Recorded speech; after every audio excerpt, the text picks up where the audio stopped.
I've been beat down to such a non-existence that I didn't even feel like a person.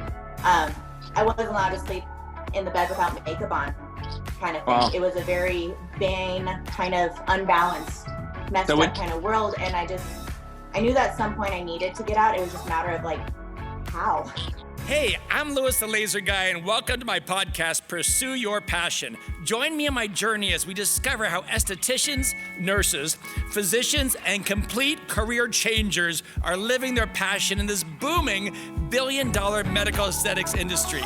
Finding your purpose isn't only about making great money, it's about so much more. It's about tapping into your passions and chasing your dreams. Good morning, Miss Samantha. How you doing today? Good morning, Louis. I'm fabulous. How are you?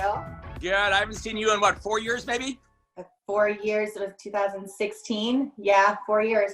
Yeah, I met you at the Scottsdale, Arizona location. You took the 2-week cosmetic laser training. Yes. But as you know, this is a weekly podcast where we talk about the wonderful world of medical aesthetics, this billion-dollar booming industry. And we're always curious of how people stumbled across cosmetic lasers or injections and kind of a little bit about their journey. So if I could ask you a couple of questions about going back in time, I'd love to hear, are you from Arizona? Where are you from? So yeah, I'm born and raised Arizonan. Born in Mesa. I now currently reside in Gilbert. So worked in Scottsdale. Absolutely love it. Arizona's home. Always will be. All right. So you went to high school in Arizona. Did you go to college or just high school? High school and college. I did community college out here, MCC and Chandler Gilbert. And then university I did in Hawaii. All right. So in Hawaii, that's fun. Yeah, so fun. So fun. I had a nice tan back then. But with sunscreen, I promise. What island in Hawaii? What island?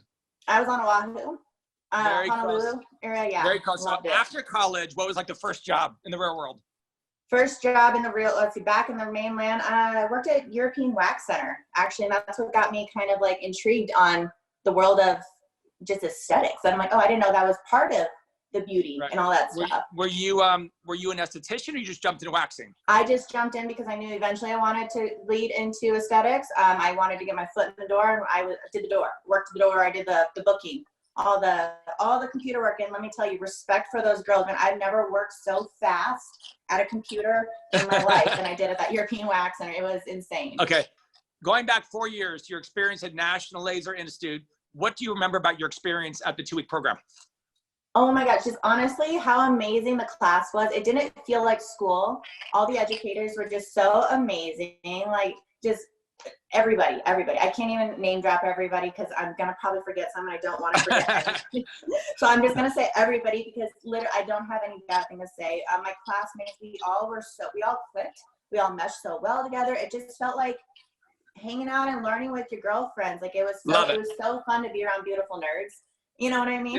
Yeah, so a lot of people don't get it. When people talk about what a cool experience National Laser is, what we hear them saying is I learned lasers really well, but what I hear you saying, and I hear so many people saying, is they just had a good time. They had fun. They bonded. They connected. It made the learning not learning. You felt like this is what we're doing. This is how you're taking on this new role and you're taking on these new relationships. And ultimately that's why I wanted to be with the world of lasers and cosmetic aesthetics and period, because of the bonding and the relationships that you do have with your clients, your patients, whatever, it's so real and it's so raw and it's amazing. We were chatting, my dear, before this podcast started, we were both talking about kind of life experiences and how we kind of grow through our struggles in life. We've all had struggles of different kinds, whether it's health or financial relationship. And through those struggles, we get through them, we learn and we grow. You said you had a really big struggle with a relationship years and years ago when you were younger, huh? Yes. Years ago, I was in an abusive relationship. Physically, mentally, emotionally, it was one of the most hardest rock bottoms, I guess you could say, that I've ever put myself through. And when I say put myself through, it's because yes, I chose to stay where I was at that time, out of fear, out of I don't know if you want to call it love or self-deprecation, whatever it was. It taught me a lot, because when you go through such hell, you're not afraid of anything else. I've been beat down to such a non-existence that I didn't even feel like a person. I wasn't allowed to sleep in the bed without makeup on, kind of thing. Wow. It was a very vain, kind of unbalanced, messed up kind of world. And I knew that at some point I needed to get out. It was just a matter of how? Who do I tell? You're embarrassed, It's not something you want to brag and talk about. And I think why I'm so comfortable even expressing and like talking about it now is because I've learned so much about me, and I've grown so much from those dark times. And I think it took those scars and those battle wounds literally to push myself into this light, because I believe in kindness, I believe in love, and I don't think you have to have a badass chip on your shoulder to get what you want in life. And when you were going through this really rough relationship for a couple of years, what was the turning point? What was the moment that allowed you to just step out and move on? Let's see. It was probably just up and leaving to go to Hawaii, go to school. Once I decided that I needed to remove myself physically from everything that I knew that was normal. Okay. I put myself in a lot of situations that were not healthy, were not safe, were not, a lot of different negative kind of adjectives come to mind. So the only way I could physically do that is if I removed myself from the situation. That's what I did. I literally moved myself to an island, no family, didn't know anybody, and just started over. I know most people who go through traumatic relationships, whether it's physical abuse, like you mentioned, things like that. I mean, that creates a lot of health conditions. That creates, I assume, anxiety, depression, all kinds of things, right? Mm-hmm. No, yeah. So I was clinically depressed with anxiety and depression due to this situation and all that stuff. They tried medication. I didn't like it. I didn't like feeling like a robot. I didn't like feeling like I was on autopilot. It wasn't okay. I like having an opinion. I like that people want to hear what I have to say, and that wasn't me on that. So I knew that something needed to change. You went from a really rough relationship in your young 20s, and I know you've met a gentleman over the last 8 years. Okay. You got a great relationship now. You're engaged to be married. So congratulations on stepping outside that zone of fear and going after your dreams and knowing that there's better things out there. That's awesome. Yes, and I got to give him credit. He's been the push. He pushed me through school. He pushed me through laser. Awesome. He's pushed me to do a lot of things to where he's been amazing. I'm very, very blessed to have him. It'll be almost 8 years now. Good for you. Well, congratulations. That's a great support system. I love the support system. It really is. Do you have any memories of any patients or clients over the years that one scenario you did a treatment, a couple of treatments, somebody, and they loved the results so much it became an emotional moment for them, almost like tear-jerking that you remember? Let's see. Actually, okay, yeah, there is one in particular, and she was amazing. Oh, bless her. So she had she wanted to lose about 6 dress sizes in about 5 months, give or take. And I'm gonna tell you, if I sit here and to tell you, she was just so amazing and busting her butt and doing everything, and telling you I'm lying. She was very difficult, and she was, she knew she wasn't trying. And for anybody who's not familiar with VeloShape or Legacy skin tightening treatments, you got to put in a little work. You got to go for a walk. You got to park a little bit further. You just have to drink some water. I just need you to do something. But we got her through it with some tough love and just consistent treatments. And honestly, with my fitness background and laser and holistic, I just took everything that I had and I just gave so much energy to this woman that she actually, not only did she drop all 6 dress sizes, she got into her wedding dress and she invited me to her wedding. Me and my fiance invited us to her wedding, which is such a very heartfelt thank you.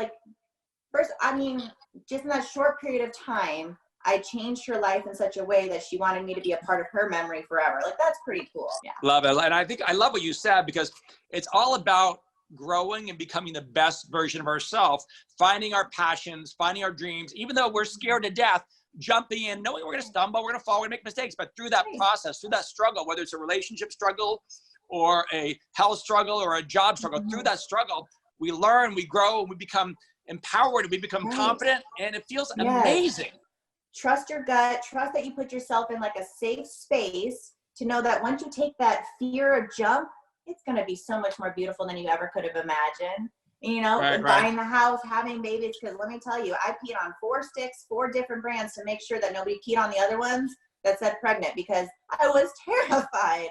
And but at the same time, you take that fear and you're like, okay, here we go. How can we be the best at this now? And I think that if you learn to just train that mentality of taking that fear and turning it into a trade, really, just as well as I do.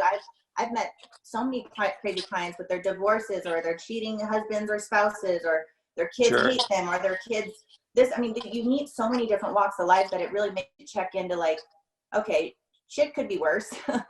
Just be kind, but be kind to yourself, because I think we're so used to trying to spread love that we forget that just take a moment.